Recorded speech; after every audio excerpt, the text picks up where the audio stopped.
ನಾನು ವಿಜೇಂದ್ರ ಜೊತೆ ಹೊಂದಾಣಿಕೆಗೂ ಪ್ರಶ್ನೆ ಇಲ್ಲ. ಯಾಕೆ ಆಗೋದಿಲ್ಲ ಅಂದರೆ ಮೊನ್ನೆ ಡಿ ಕೆ ಶಿವಕುಮಾರ್ ಹೇಳ್ಯಾರ, ನಾವು ಕಾಂಗ್ರೆಸ್ ಕೊಟ್ಟ ಭಿಕ್ಷೆಯಿಂದ ವಿಜೇಂದ್ರ MLA ಆಗಿದ್ದೀಯಾ, ನೀನು ವಿಧಾನಸೌಧ ಕಟ್ಟಿ ಹತ್ತಲಿಕ್ಕೆ ಕಾಂಗ್ರೆಸ್ ಕೊಟ್ಟ ಭಿಕ್ಷೆ ಅಂತ ಡಿ ಕೆ ಶಿವಕುಮಾರ್ ಹೇಳಿದ್ದಾರೆ. ಇದನ್ನು ಮೊದಲು ನಾನು ಹೇಳ್ಕೊತಾ ಇದ್ದೆ, ಇವತ್ತು ಒಪ್ಕೊಂಡಾರ ಹೊಂದಾಣಿಕೆ ಇದೆ ಅನ್ನೋಂಥದ್ದು. ಅಂಥವ್ರ ಜೋಡಿ ಹೊಂದಾಣಿಕೆ ಆಗೋದಿಲ್ಲ. ಸಂಘದ ಹಿರಿಯರಾಗಲಿ ನಮ್ಮ ಪಕ್ಷದ ರಾಷ್ಟ್ರೀಯ ಅಧ್ಯಕ್ಷರು ನನಗೆ ಒಬ್ಬರನ್ನ ಮೆಸೆಂಜರ್ ಕೊಟ್ಟು ಕಳಿಸಿದ್ರು ನಿನ್ನೆ, ಸ್ವಲ್ಪ ದಿವಸ ಮೌನ ಇರ್ರಿ, ನಾವೆಲ್ಲ ಸರಿ ಮಾಡ್ತೀವಿ, ಪಕ್ಷದಲ್ಲಿ ಪ್ರಾಮಾಣಿಕರಿಗೆ, ಹಳೆಯ ಕಾರ್ಯಕರ್ತರಿಗೆ, ನಿಷ್ಠಾವಂತ BJP ಕಾರ್ಯಕರ್ತರಿಗೆ ಸೂಕ್ತವಾಗಿ ಗೌರವ ಕೊಡುವಂಥ ಕೆಲಸ ಮಾಡ್ತೀವಿ ಅಂತ ನಾವು ಹೇಳಿದ್ದಾರೆ. ನಾನು ಈಗ ಯಾವುದೇ ಪಕ್ಷದ ವಿರುದ್ಧ ಹೇಳಿಕೆಗಳನ್ನು ಕೊಡೋದಿಲ್ಲ. ಯಾಕಂದ್ರೆ ರಾಷ್ಟ್ರೀಯ ಅಧ್ಯಕ್ಷರು ಒಬ್ಬರು ಸಂದೇಶವನ್ನು ಕೊಟ್ಟು ಕಳಿಸ್ಯಾರ, ಸಂಘದ ಹಿರಿಯರು ನನಗೆ ಕಿವಿಮಾತು ಹೇಳಿದ್ದಾರೆ. ಅವ್ರಿಗೆಲ್ಲ ಗೌರವ ಕೊಟ್ಟು ಅವ್ರು ಏನು ಹೇಳ್ಯಾರಲ್ಲ, ಈ ಕರ್ನಾಟಕದಲ್ಲಿ ಈ ಹೊಂದಾಣಿಕೆ ರಾಜಕಾರಣದಿಂದ ಮುಕ್ತ ಮಾಡ್ತೀವಿ, ನಿಷ್ಠಾವಂತ BJP ಕಾರ್ಯಕರ್ತರಿಗೆ ಗೌರವ ಕೊಡ್ತೀವಿ ಅನ್ನೋಂಥದ್ದೇನು ನನಗೆ ಒಂದು ಭರವಸೆ ಕೊಟ್ಟಾರ. ಅದಕ್ಕೆ ನಮ್ಮದು ಯಾವುದೇ ರೀತಿ ಹೊಂದಾಣಿಕೆ ಇಲ್ಲ. ನಾನು ಏನೇ ಇದ್ರೂ ನನ್ನ ಪಕ್ಷದ ಹಿರಿಯರು ಸಂಘ ಏನು ಹೇಳ್ತದೆ ಅಂತ ಕೇಳ್ತೇನೆ. ನೇತೃತ್ವ ಇಲ್ಲಿ ಇಲ್ಲ. BJP ಸಾಮೂಹಿಕ ನಾಯಕತ್ವ, ಯಾರು ಬರೋರು ಬರ್ಬೋದು, ಬಿಡೋರು ಬಿಡ್ಬೋದು, ನಾವೆಲ್ಲರೂ ಕೂಡಿ ಮಾಡ್ತೀವಿ. ನಮ್ಮ ಅಜೆಂಡಾ ಏನಪ್ಪ ಅಂದ್ರೆ, ನಾವು ಬಂಡಾಯಗಾರರಲ್ಲ, ನಾವು ಭಿನ್ನಮತೀಯರಲ್ಲ, ನಾವು ಭಾರತೀಯ ಜನತಾ ಪಾರ್ಟಿಯನ್ನು ಹೊಂದಾಣಿಕೆಯ ರಾಜಕಾರಣವನ್ನುವಂಥ ಶಾಪದಿಂದ ಮುಕ್ತ ಮಾಡಿ ನಿಜವಾದಂಥ ಭಾರತೀಯ ಜನತಾ ಪಾರ್ಟಿಯನ್ನು ಕಟ್ಟಬೇಕು ಅನ್ನೋಂಥವ್ರು. ದಯವಿಟ್ಟು ಮಾಧ್ಯಮಗಳಿಗೆ ಕೈ ಮುಗಿದು ಕೇಳ್ಕೊತೀನಿ, ಭಿನ್ನಮತೀಯ ಬಂಡಾಯಗಾರ ತನಬೇಡ್ರಿ. ನೀವು ಹಂಗೇನಾರ ಅಂದ್ರೆ ವಿಜೇಂದ್ರ ನಿಮಗೇನೋ ಕೊಟ್ಟಾರತ್ತ ನಾವು ತಿಳ್ಕೊತೀವಿ. ನೀವು ಜಾಗೃತ ಆಗಿ, ನಮ್ಮ ಬಂಡಾಯ ಅಂದ್ರೆ ವಿಜೇಂದ್ರ ಏನೋ ಪ್ಯಾಕೇಜ್ ಕೊಟ್ಟಾನ ನಾನು ಓದ್ತೀನಿ. ಅದಕ್ಕೆ ಯಾವ ಮಾಧ್ಯಮದವರು ನಮ್ಮ ಗುಂಪಿಗೆ ಬಂಡಾಯಗಾರ ಅನ್ಬೇಡ್ರಿ. ಪಕ್ಷದ ವೃದ್ಧಿಗಾಗಿ ಹೋರಾಟ ಮಾಡ್ತಿರುವ ನಿಷ್ಠಾವಂತ ಕಾರ್ಯಕರ್ತರ ತಂದ್ರಿ. ಸಂದೇಶ ಬಂದಿಲ್ಲ, ಕರೀಲಿ ಅಲ್ಲಿ ಏನು ಕರೆದ್ರು ನಾವು ಹೇಳ್ತೀವಿ. ನಾವು ಒಬ್ಬೊಬ್ಬರೇ ಹೋಗಿ ಕಾಂಪ್ರಮೈಸ್ ಆಗೋದಿಲ್ಲ ಅಂತ ನಿರ್ಣಯ ಮಾಡಿ ಮನೆ ನಾವು ಒಟ್ಟಾಗಿ ಹೋಗ್ತೀವಿ. ನಿನ್ನೆ ನಮ್ಮ ಪ್ರತಾಪ್ ಸಿಂಗ್ ಹೇಳ್ಯಾರಲ್ಲ, ನಾವು ಒಟ್ಟಾಗಿರ್ತೀವಿ. ನಾವು ಹೋರಾಟ ಮಾಡ್ಲಕತ್ತೀವಿ, ಯತ್ನಾಳೇನೋ ಅಧ್ಯಕ್ಷ ಮಾಡಬೇಕು, ವಿರೋಧ ಪಕ್ಷ ನಾಯಕ ಮಾಡೋಕ್ಕತ್ತಲ್ಲ, BJPನ ಬಲವೃದ್ಧಿ ಮಾಡಬೇಕು, ಹೊಂದಾಣಿಕೆ ರಾಜಕೀಯದಿಂದ BJP ಮುಕ್ತ ಆಗಬೇಕು, ಕುಟುಂಬ ವರ್ಗದಿಂದ ಮುಕ್ತ ಆಗಬೇಕು, ಅಂಥ BJP ಕಟ್ಟಬೇಕಂತ ನಾವು ಈ ಹೋರಾಟ ಮಾಡ್ತಾಯಿದ್ವಿ. ಹೌದು, ನಳಿನ್ ಕುಮಾರ್ ಕಟೀಲ್ ಅವರು ಬರೋರಿದ್ದರು, ಅವರು ಡೆಂಗು ಆಗಿದ್ದರಿಂದ ಅವರಿಗೆ ಬರಲಿಕ್ಕೆ ಆಗೋದಿಲ್ಲ ಅಂತೇಳಿ ಅವರು ನೀವು ತೆಗೆದುಕೊಂಡು ನಿರ್ಣಯಕ್ಕೆ ಎಲ್ಲಕ್ಕೂ ನಾನು ಬದ್ಧದಿಂದ ಭಾಳ ಮಂದಿ ಫೋನ್ ಮಾಡ್ಯಾರ. ಈಗ ಮುಂದಿನ ಸಭೆಗೆ ಭಾಳ ಜನ ಬರ್ತಾರೆ, ನೀವು ಆಶ್ಚರ್ಯ ಪಡ್ಬೋದು. ನಮ್ಮದೇ ದೊಡ್ಡ ಟೀಮ್ ಆಗಿಬಿಡ್ತದೆ. ಅವಾಗ ನಾವೇನು ಇಷ್ಟವಂತ BJP ಆಗಿಬಿಡ್ತದೆ. ಅವಾಗ ಅನಿಷ್ಟರೆಲ್ಲ ತಾವೇ ಕುರ್ಚಿ ಖಾಲಿ ಮಾಡಿ ಮನೆಗೆ ಹೋಗ್ಬೇಕಾಗ್ತದೆ. ನಾನು ವಿಜೇಂದ್ರ ಜೊತೆ ಹೊಂದಾಣಿಕೆಗೂ ಪ್ರಶ್ನೆ ಇಲ್ಲ. ಯಾಕೆ ಆಗೋದಿಲ್ಲ ಅಂದರೆ ಮೊನ್ನೆ ಡಿ ಕೆ ಶಿವಕುಮಾರ್ ಹೇಳ್ಯಾರ,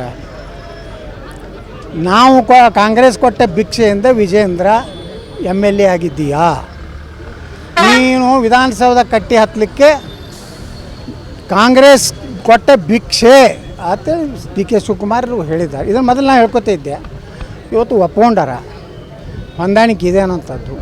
ಅಂಥವ್ರ ಜೋಡಿ ಹೊಂದಾಣಿಕೆ ಆಗೋದಿಲ್ಲ. ಸಂಘದ ಹಿರಿಯರಾಗಲಿ ನಮ್ಮ ಪಕ್ಷದ ರಾಷ್ಟ್ರೀಯ ಅಧ್ಯಕ್ಷರು ನನಗೆ ಒಬ್ಬರನ್ನ ಮೆಸೆಂಜರ್ ಕೊಟ್ಟು ಕಳಿಸಿದ್ರು ನಿನ್ನೆ, ಸ್ವಲ್ಪ ದಿವಸ ಮೌನ ಇರ್ರಿ, ನಾವೆಲ್ಲ ಸರಿ ಮಾಡ್ತೀವಿ, ಪಕ್ಷದಲ್ಲಿ ಪ್ರಾಮಾಣಿಕರಿಗೆ, ಹಳೆಯ ಕಾರ್ಯಕರ್ತರಿಗೆ, ನಿಷ್ಠಾವಂತ BJP ಕಾರ್ಯಕರ್ತರಿಗೆ ಸೂಕ್ತವಾಗಿ ಗೌರವ ಕೊಡುವಂಥ ಕೆಲಸ ಮಾಡ್ತೀವಿ ಅಂತ ನಾವು ಹೇಳಿದ್ದಾರೆ. ನಾನು ಈಗ ಯಾವುದೇ ಪಕ್ಷದ ವಿರುದ್ಧ ಹೇಳಿಕೆಗಳನ್ನು ಕೊಡೋದಿಲ್ಲ. ಯಾಕಂದ್ರೆ ರಾಷ್ಟ್ರೀಯ ಅಧ್ಯಕ್ಷರು ಒಬ್ಬರು ಸಂದೇಶವನ್ನು ಕೊಟ್ಟು ಕಳಿಸ್ಯಾರ, ಸಂಘದ ಹಿರಿಯರು ನನಗೆ ಕಿವಿಮಾತು ಹೇಳಿದ್ದಾರೆ. ಅವ್ರಿಗೆಲ್ಲ ಗೌರವ ಕೊಟ್ಟು ಅವ್ರು ಏನು ಹೇಳ್ಯಾರಲ್ಲ, ಈ ಕರ್ನಾಟಕದಲ್ಲಿ ಈ ಹೊಂದಾಣಿಕೆ ರಾಜಕಾರಣದಿಂದ ಮುಕ್ತ ಮಾಡ್ತೀವಿ, ನಿಷ್ಠಾವಂತ BJP ಕಾರ್ಯಕರ್ತರಿಗೆ ಗೌರವ ಕೊಡ್ತೀವಿ ಅನ್ನೋಂಥದ್ದೇನು ನನಗೆ ಒಂದು ಭರವಸೆ ಕೊಟ್ಟಾರ. ಅದಕ್ಕೆ ನಮ್ಮದು ಯಾವುದೇ ರೀತಿ ಹೊಂದಾಣಿಕೆ ಇಲ್ಲ. ನಾನು ಏನೇ ಇದ್ರೂ ನನ್ನ ಪಕ್ಷದ ಹಿರಿಯರು ಸಂಘ ಏನು ಹೇಳ್ತದೆ ಅಂತ ಕೇಳ್ತೇನೆ. ನೇತೃತ್ವ ಇಲ್ಲಿ ಇಲ್ಲ. BJP ಸಾಮೂಹಿಕ ನಾಯಕತ್ವ, ಯಾರು ಬರೋರು ಬರ್ಬೋದು, ಬಿಡೋರು ಬಿಡ್ಬೋದು. ನಾವೆಲ್ಲರೂ ಕೂಡಿ ಮಾಡ್ತೀವಿ. ನಮ್ಮ ಅಜೆಂಡಾ ಏನಪ್ಪ ಅಂದ್ರೆ, ನಾವು ಬಂಡಾಯಗಾರರಲ್ಲ, ನಾವು ಭಿನ್ನಮತೀಯರಲ್ಲ, ನಾವು ಭಾರತೀಯ ಜನತಾ ಪಾರ್ಟಿಯನ್ನು ಹೊಂದಾಣಿಕೆಯ ರಾಜಕಾರಣವನ್ನುವಂಥ ಶಾಪದಿಂದ ಮುಕ್ತ ಮಾಡಿ ನಿಜವಾದಂಥ ಭಾರತೀಯ ಜನತಾ ಪಾರ್ಟಿಯನ್ನು ಕಟ್ಟಬೇಕನ್ನೋಂಥವ್ರು. ದಯವಿಟ್ಟು ಮಾಧ್ಯಮಗಳಿಗೆ ಕೈ ಮುಗಿದು ಕೇಳ್ಕೊತೀನಿ, ಭಿನ್ನಮತೀಯ ಬಂಡಾಯಗಾರ ತನಬೇಡ್ರಿ. ನೀವು ಹಂಗೇನಾರ ಅಂದ್ರೆ ವಿಜೇಂದ್ರ ನಿಮಗೇನೋ ಕೊಟ್ಟಾರತ್ತ ನಾವು ತಿಳ್ಕೊತೀವಿ. ನೀವು ಜಾಗೃತ ಆಗಿ ನಮ್ಮ ಬಂಡಾಯ ಅಂದ್ರೆ ವಿಜೇಂದ್ರ ಏನೋ ಪ್ಯಾಕೇಜ್ ಕೊಟ್ಟಾನ ನಾನು ಓದ್ತೀನಿ. ಅದಕ್ಕೆ ಯಾವ ಮಾಧ್ಯಮದವರು ನಮ್ಮ ಗುಂಪಿಗೆ ಬಂಡಾಯಗಾರ ಅನ್ಬೇಡ್ರಿ. ಪಕ್ಷದ ವೃದ್ಧಿಗಾಗಿ ಹೋರಾಟ ಮಾಡುತ್ತಿರುವ ನಿಷ್ಠಾವಂತ ಕಾರ್ಯಕರ್ತರ ತಂದ್ರಿ. ಸಂದೇಶ ಬಂದಿಲ್ಲ ಕರೀಲಿ, ಅಲ್ಲಿ ಏನು ಕರೆದ್ರು ನಾವು ಹೇಳ್ತೀವಿ. ನಾವು ಒಬ್ಬೊಬ್ಬರೇ ಹೋಗಿ ಕಾಂಪ್ರಮೈಸ್ ಆಗೋದಿಲ್ಲ ಅಂತ ನಿರ್ಣಯ ಮಾಡಿವಿ. ನಾವು ಒಟ್ಟಾಗಿ ಹೋಗ್ತೀವಿ. ನಿನ್ನೆ ನಮ್ಮ ಪ್ರತಾಪ್ ಸಿಂಗ್ ಹೇಳ್ಯಾರಲ್ಲ, ನಾವು ಒಟ್ಟಾಗಿರ್ತೀವಿ. ನಾವು ಹೋರಾಟ ಮಾಡ್ಲಕತ್ತೀವಿ. ಯತ್ನಾಳೇನೋ ಅಧ್ಯಕ್ಷ ಮಾಡಬೇಕು, ವಿರೋಧ ಪಕ್ಷ ನಾಯಕ ಮಾಡೋಕ್ಕತ್ತಲ್ಲ. BJPನ ಬಲವೃದ್ಧಿ ಮಾಡಬೇಕು, ಹೊಂದಾಣಿಕೆ ರಾಜಕೀಯದಿಂದ BJP ಮುಕ್ತ ಆಗಬೇಕು, ಕುಟುಂಬ ವರ್ಗದಿಂದ ಮುಕ್ತ ಆಗಬೇಕು, ಅಂಥ BJP ಕಟ್ಟಬೇಕಂತ ನಾವು ಈ ಹೋರಾಟ ಮಾಡ್ತಾಯಿದ್ವಿ. ಹೌದು, ನಳಿನ್ ಕುಮಾರ್ ಕಟೀಲ್ ಅವರು ಬರೋರಿದ್ದರು. ಅವರು ಡೆಂಗೂ ಆಗಿದ್ದರಿಂದ ಅವರಿಗೆ ಬರಲಿಕ್ಕೆ ಆಗೋದಿಲ್ಲ ಅಂತೇಳಿ ಅವರು ನೀವು ತೆಗೆದುಕೊಂಡು ನಿರ್ಣಯಕ್ಕೆ ಎಲ್ಲಕ್ಕೂ ನಾನು ಬದ್ಧದಿಂದ ಭಾಳ ಮಂದಿ ಫೋನ್ ಮಾಡ್ಯಾರ. ಈಗ ಮುಂದಿನ ಸಭೆಗೆ ಭಾಳ ಜನ ಬರ್ತಾರೆ. ನೀವು ಆಶ್ಚರ್ಯ ಪಡ್ಬೋದು, ನಮ್ಮದೇ ದೊಡ್ಡ ಟೀಮ್ ಆಗಿಬಿಡ್ತದೆ. ಅವಾಗ ನಾವೇನು ಇಷ್ಟವಂತ BJP ಆಗಿಬಿಡ್ತದೆ. ಅವಾಗ ಅನಿಷ್ಟರೆಲ್ಲ ತಾವೇ ಕುರ್ಚಿ ಖಾಲಿ ಮಾಡಿ ಮನೆಗೆ ಹೋಗ್ಬೇಕಾಗ್ತದೆ. ನಾನು ವಿಜೇಂದ್ರ ಜೊತೆ ಹೊಂದಾಣಿಕೆಗೂ ಪ್ರಶ್ನೆ ಇಲ್ಲ. ಯಾಕೆ ಆಗೋದಿಲ್ಲ ಅಂದ್ರೆ ಮೊನ್ನೆ DK ಶಿವಕುಮಾರ್ ಹೇಳ್ಯಾರ, ನಾವು ಕಾಂಗ್ರೆಸ್ ಕೊಟ್ಟ ಭಿಕ್ಷೆಯಿಂದ ವಿಜೇಂದ್ರ MLA ಆಗಿದ್ದೀಯಾ, ನೀನು ವಿಧಾನಸೌಧ ಕಟ್ಟಿ ಹತ್ತಲಿಕ್ಕೆ ಕಾಂಗ್ರೆಸ್ ಕೊಟ್ಟ ಭಿಕ್ಷೆ ಅಂತೇಳಿ DK ಶಿವಕುಮಾರ್ ಹೇಳಿದ್ದಾರೆ. ಇದನ್ನು ಮೊದಲು ನಾನು ಹೇಳ್ಕೊತಿದ್ದೆ. ಇವತ್ತು ಒಪ್ಕೊಂಡಾರ, ಹೊಂದಾಣಿಕೆ ಇದೆ ಅನ್ನೋಂಥದ್ದು. ಅಂಥವ್ರ ಜೋಡಿ ಹೊಂದಾಣಿಕೆ ಆಗೋದಿಲ್ಲ. ಸಂಘದ ಹಿರಿಯರಾಗಲಿ, ನಮ್ಮ ಪಕ್ಷದ ರಾಷ್ಟ್ರೀಯ ಅಧ್ಯಕ್ಷರು ನನಗೆ ಒಬ್ಬರನ್ನ ಮೆಸೆಂಜರ್ ಕೊಟ್ಟು ಕಳಿಸಿದ್ರು ನಿನ್ನೆ, ಸ್ವಲ್ಪ ದಿವಸ ಮೌನ ಇರ್ರಿ, ನಾವೆಲ್ಲ ಸರಿ ಮಾಡ್ತೀವಿ. ಪಕ್ಷದಲ್ಲಿ ಪ್ರಾಮಾಣಿಕರಿಗೆ, ಹಳೆಯ ಕಾರ್ಯಕರ್ತರಿಗೆ, ನಿಷ್ಠಾವಂತ BJP ಕಾರ್ಯಕರ್ತರಿಗೆ ಸೂಕ್ತವಾಗಿ ಗೌರವ ಕೊಡುವಂಥ ಕೆಲಸ ಮಾಡ್ತೀವಿ ಅಂತ ನಾವು ಹೇಳಿದ್ದಾರೆ.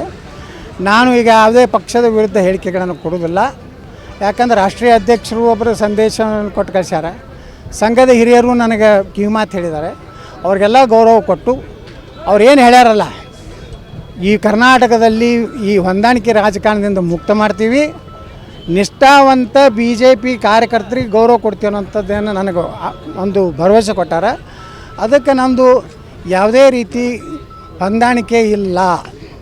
ನಾನು ಏನೇ ಇದ್ರೂ ನನ್ನ ಪಕ್ಷದ ಹಿರಿಯರು ಸಂಘ ಏನು ಹೇಳ್ತದೆ ಅದನ್ನು ಕೇಳ್ತೇನೆ. ನೇತೃತ್ವ ಇಲ್ಲಿ ಇಲ್ಲ. BJP ಸಾಮೂಹಿಕ ನಾಯಕತ್ವ. ಯಾರು ಬರೋರು ಬರ್ಬೋದು, ಬಿಡೋರು ಬಿಡ್ಬೋದು. ನಾವೆಲ್ಲರೂ ಕೂಡಿ ಮಾಡ್ತೀವಿ. ನಮ್ಮ ಅಜೆಂಡಾ ಏನಪ್ಪ ಅಂದ್ರೆ, ನಾವು ಬಂಡಾಯಗಾರರಲ್ಲ, ನಾವು ಭಿನ್ನಮತೀಯರಲ್ಲ, ನಾವು ಭಾರತೀಯ ಜನತಾ ಪಾರ್ಟಿಯನ್ನು ಹೊಂದಾಣಿಕೆಯ ರಾಜಕಾರಣವನ್ನುವಂಥ ಶಾಪದಿಂದ ಮುಕ್ತ ಮಾಡಿ ನಿಜವಾದಂಥ ಭಾರತೀಯ ಜನತಾ ಪಾರ್ಟಿಯನ್ನು ಕಟ್ಟಬೇಕನ್ನೋಂಥವ್ರು. ದಯವಿಟ್ಟು ಮಾಧ್ಯಮಗಳಿಗೆ ಕೈ ಮುಗಿದು ಕೇಳ್ಕೊತೀನಿ, ಭಿನ್ನಮತೀಯ ಬಂಡಾಯಗಾರ ತನಬೇಡ್ರಿ. ನೀವು ಹಂಗೇನಾರ ಅಂದ್ರೆ ವಿಜೇಂದ್ರ ನಿಮಗೇನೋ ಕೊಟ್ಟಾರತ್ತ ನಾವು ತಿಳ್ಕೊತೀವಿ. ನೀವು ಜಾಗೃತ ಆಗಿ ನಮ್ಮ ಬಂಡಾಯ ಅಂದ್ರೆ ವಿಜೇಂದ್ರ ಏನೋ ಪ್ಯಾಕೇಜ್ ಕೊಟ್ಟಾನ ನಾನು ಓದ್ತೀನಿ. ಅದಕ್ಕೆ ಯಾವ ಮಾಧ್ಯಮದವರು ನಮ್ಮ ಗುಂಪಿಗೆ ಬಂಡಾಯಗಾರ ಅನ್ಬೇಡ್ರಿ. ಪಕ್ಷದ ವೃದ್ಧಿಗಾಗಿ ಹೋರಾಟ ಮಾಡುತ್ತಿರುವ ನಿಷ್ಠಾವಂತ ಕಾರ್ಯಕರ್ತರ ತಂದ್ರಿ. ಸಂದೇಶ ಬಂದಿಲ್ಲ ಕರೀಲಿ, ಅಲ್ಲಿ ಏನು ಕರೆದ್ರು ನಾವು ಹೇಳ್ತೀವಿ. ನಾವು ಒಬ್ಬೊಬ್ಬರೇ ಹೋಗಿ ಕಾಂಪ್ರಮೈಸ್ ಆಗೋದಿಲ್ಲ ಅಂತ ನಿರ್ಣಯ ಮಾಡಿವಿ. ನಾವು ಒಟ್ಟಾಗಿ ಹೋಗ್ತೀವಿ. ನಿನ್ನೆ ನಮ್ಮ ಪ್ರತಾಪ್ ಸಿಂಗ್ ಹೇಳ್ಯಾರಲ್ಲ, ನಾವು ಒಟ್ಟಾಗಿರ್ತೀವಿ. ನಾವು ಹೋರಾಟ ಮಾಡ್ಲಕತ್ತೀವಿ. ಯತ್ನಾಳೇನೋ ಅಧ್ಯಕ್ಷ ಮಾಡಬೇಕು, ವಿರೋಧ ಪಕ್ಷ ನಾಯಕ ಮಾಡೋಕ್ಕತ್ತಲ್ಲ. BJPನ ಬಲವೃದ್ಧಿ ಮಾಡಬೇಕು, ಹೊಂದಾಣಿಕೆ ರಾಜಕೀಯದಿಂದ BJP ಮುಕ್ತ ಆಗಬೇಕು, ಕುಟುಂಬ ವರ್ಗದಿಂದ ಮುಕ್ತ ಆಗಬೇಕು, ಅಂಥ BJP ಕಟ್ಟಬೇಕಂತ ನಾವು ಈ ಹೋರಾಟ ಮಾಡ್ತಾಯಿದ್ವಿ. ಹೌದು, ನಳಿನ್ ಕುಮಾರ್ ಕಟೀಲ್ ಅವರು ಬರೋರಿದ್ದರು. ಅವರು ಡೆಂಗೂ ಆಗಿದ್ದರಿಂದ ಅವರಿಗೆ ಬರಲಿಕ್ಕೆ ಆಗೋದಿಲ್ಲ ಅಂತೇಳಿ ಅವರು ನೀವು ತೆಗೆದುಕೊಂಡು ನಿರ್ಣಯಕ್ಕೆ ಎಲ್ಲಕ್ಕೂ ನಾನು ಬದ್ಧದಿಂದ ಭಾಳ ಮಂದಿ ಫೋನ್ ಮಾಡ್ಯಾರ. ಈಗ ಮುಂದಿನ ಸಭೆಗೆ ಭಾಳ ಜನ ಬರ್ತಾರೆ, ನೀವು ಆಶ್ಚರ್ಯ ಪಡ್ಬೋದು. ನಮ್ಮದೇ ದೊಡ್ಡ ಟೀಮ್ ಆಗಿಬಿಡ್ತದೆ. ಅವಾಗ ನಾವೇನು ಇಷ್ಟವಂತ BJP ಆಗಿಬಿಡ್ತದೆ. ಅವಾಗ ಅನಿಷ್ಟರೆಲ್ಲ ತಾವೇ ಕುರ್ಚಿ ಖಾಲಿ ಮಾಡಿ ಮನೆಗೆ ಹೋಗ್ಬೇಕಾಗ್ತದೆ.